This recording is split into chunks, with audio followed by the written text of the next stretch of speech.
قرآن مجید کی تعلیم بھی ضرور دلائیے گا. کہیں ایسا نہ ہو کہ جب ہمارا انتقال ہو جائے, جب مجھے اور آپ کو قبر میں رکھ دیا جائے, اب ہمارے بچے کو کوئی یہ کہے کہ آپ اپنے والد صاحب کے لیے, اپنے والدہ کے لیے سورہ فاتحہ پڑھ کر بخش دیجئے, 4 قل پڑھ کر بخش دیجئے. اگر اس وقت ہمارا بچہ ڈنکی کی چوٹ پر یہ پوچھے کہ سورہ فاتحہ کیا ہے, بزرگان محترم, بچہ بعد میں بدنام ہوگا, اس سے پہلے ماں باپ بدنام ہو جائیں گے, اس سے پہلے ماں باپ رسوا ہو جائیں گے, اس سے پہلے ماں باپ ذلیل ہو جائیں گے. ساری دنیا والے کے لوگ یہی کہیں گے, ارے دیکھو اس کے بچے کو تو یہ ڈاکٹر بنا دیا, اس کے بچے کو یہ انجینئر بنا دیا, اس کے بچے کو یہ بڑے بڑے کالج میں داخلہ دلا کر اپنے بچے کو پڑھانے کے لیے قرض لے کر اچھی سے اچھی تعلیم دلا دیا, لیکن اس نے اس بچے کو حافظ قرآن نہیں بنایا, اس نے اس بچے کو مکتب میں بھیج کر قرآن مجید کی تعلیم نہیں دلایا. افسوس ہے, تف ہے ایسے بچوں کے اوپر. دنیا سے باپ چلا گیا, لیکن بچہ ایسا ہے نماز میں کھڑے ہو کر سورہ فاتحہ پڑھ نہیں سکتا. باپ کے انتقال کے بعد قبر کے پاس کھڑے ہو کر سورہ فاتحہ پڑھ کر بخش نہیں سکتا. 4 قل پڑھ کر اپنے باپ کے لیے, اپنی ماں کے لیے پڑھ کر بخش نہیں سکتا. بزرگان محترم, کبھی آپ تنہائی میں بیٹھ کر سوچی گیا, آپ میں جس چیز کی تعلیم میں اپنے بچے کو دلا رہا ہوں, کیا یہ تعلیم قبر کے اندر کام آئے گی؟ کیا یہ تعلیم میدان محشر میں کام آئے گی؟ کیا یہ تعلیم میدان محشر میں پل صراط پر بجلی کی طرح پار کرا کے کیا جنت میں لے کر پہنچائے گی؟ بزرگان محترم, آپ دنیا کی تعلیم جتنی بھی اچھی پڑھائے, آپ اپنے بچوں کو جتنی اچھی تعلیم دلائے, بزرگان محترم, رب کعبہ کی قسم, یہ تعلیم کے ذریعے دنیا میں تو آپ کو عزت ضرور ملے گی, دنیا میں تو آپ کو شہرت ضرور ملے گی, لیکن بزرگان محترم, قیامت کے دن میدان محشر میں رب کعبہ کی قسم اس چیز کا ذرہ برابر بھی آپ کو کوئی فائدہ نہیں ملے گا. اگر قبر میں کوئی چیز کام آنے والی ہے تو صرف اور صرف قرآن مجید کی تعلیم ہمارے قبر میں کام آنے والی ہے. اس لیے میں بارہا اکثر نوجوانوں سے کہتا ہوں, بلکہ پورے مسلمانوں سے اپیل کرنا چاہتا ہوں, اس یوٹیوب کے ذریعے جتنی دور تک میری بات جائے, میں تمام مسلمانوں سے کہنا چاہتا ہوں کہ آپ اپنے بچوں کو دنیا کی تعلیم کے ساتھ ساتھ آخرت کی بھی تعلیم ضرور دلائے. آپ اپنے بچوں کو دنیا کی تعلیم کے ساتھ ساتھ قرآن مجید کی بھی تعلیم ضرور دلائے. آپ اپنے بچوں کو دنیا کی تعلیم کے ساتھ ساتھ روزانہ آدھا گھنٹہ یا 1 گھنٹہ مکتب میں اپنے بچے کو ضرور بھیجیے گا. علماء کے مجالس میں ان بچوں کو ضرور بٹھائیے گا. مدارس میں اپنے بچوں کو تھوڑا وقت گزارنے کے لیے اپنے بچوں کو ضرور بھیجیے گا. بزرگان محترم, حدیث پاک کے اندر اللہ کے رسول علیہ السلام نے فرمایا کہ کل قیامت کے دن اللہ پاک حافظ قرآن سے فرمائیں گے, حافظ قرآن سے اللہ پاک براہ راست اپنی زبانی کہیں گے, اے حافظ قرآن, تو قرآن مجید کو پڑھتا جا, تو قرآن مجید کو پڑھتا جا اور جنت کے درجوں پر چڑھتا چلا جا.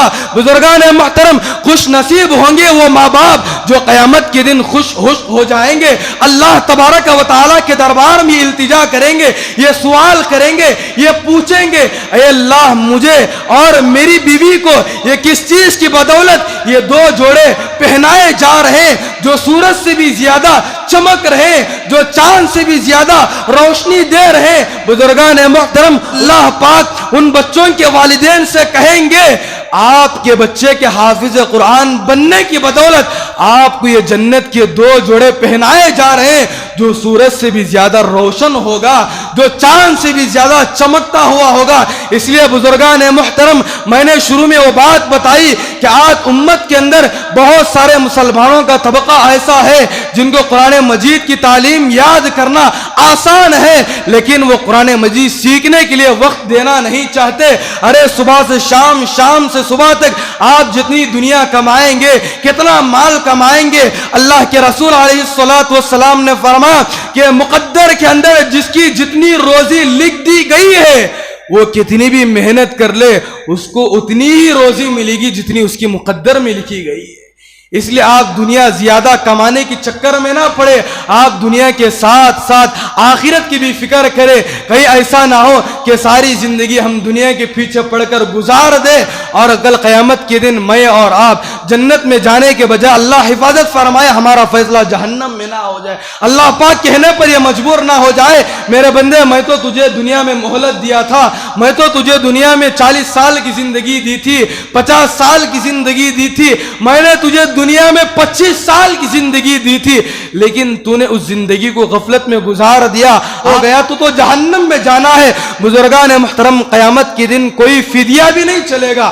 آج اگر کوئی انسان چوری کر لے، کسی کا مال اٹھا کر ہڑپ کر لے، اگر پکڑا جائے تو ایک عذر کے ذریعے بچ سکتا ہے. اگر کوئی سامنے والے کو مال دے دے اور یہ کہے کہ میں نے چوری کیا ہے، اس کے بدلے میں آپ کو 1 لاکھ روپے دے رہا ہوں، 2 لاکھ روپے دے رہا ہوں، بزرگان محترم وہ 2 لاکھ روپے دے کر چھوٹ تو سکتا ہے، لیکن اللہ نہ کرے قیامت کے دن اگر کسی کا فیصلہ جہنم کا ہو گیا، بزرگان محترم ہم مال دے کر جہنم سے چھٹکارا حاصل نہیں کر سکتے.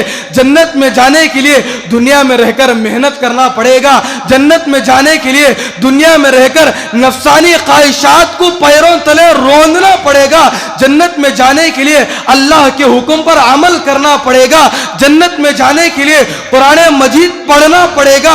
جنت میں جانے کے لیے قرآن مجید کو سیکھنا پڑے گا. جنت میں جانے کے لیے اللہ کے رسول علیہ الصلوۃ والسلام کی سنتوں پر عمل کرنا پڑے گا.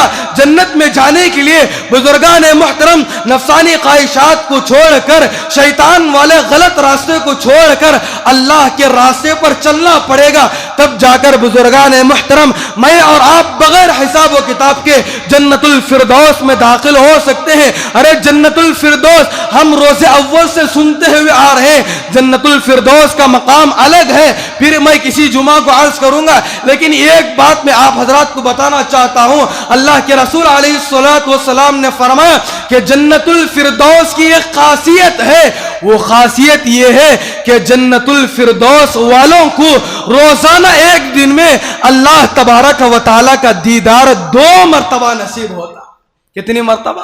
جنت الفردوس کی یہ خاصیت ہے بزرگان محترم. جو آدمی جنت الفردوس میں داخل ہو گیا، جس کو اللہ پاک اپنے فضل و کرم سے، اپنی رحمت سے، اگر اللہ پاک کسی کو جنت الفردوس میں داخلہ عنایت کر دیا، داخلہ عنایت فرما دیا، اللہ کے نبی نے فرمایا صبح میں بھی اس کو اللہ کا دیدار ہوگا، شام میں بھی اس کو اللہ کا دیدار ہوگا. دعا فرمائے کہ اللہ پاک مجھے اور آپ کو جتنی زندگی ہماری باقی ہے، اللہ پاک مجھے اور آپ کو قرآن مجید سیکھتے ہوئے زندگی گزارنے کی توفیق عطا فرمائے. قرآن مجید سیکھ کر اپنے سینوں میں محفوظ کرنے کی ہم سب کو توفیق عطا فرمائے. اللہ پاک مجھے اور آپ کو قرآن پڑھنا ہمارے لیے آسان فرمائے. اللہ پاک مجھے اور آپ کو بلکہ پورے امت مسلمہ کو اللہ پاک اپنے فضل و کرم سے بغیر حساب و کتاب کے جنت الفردوس میں داخلہ عنایت فرمائے. آمین. وآخر دعوانا ان الحمد للہ رب العالمین.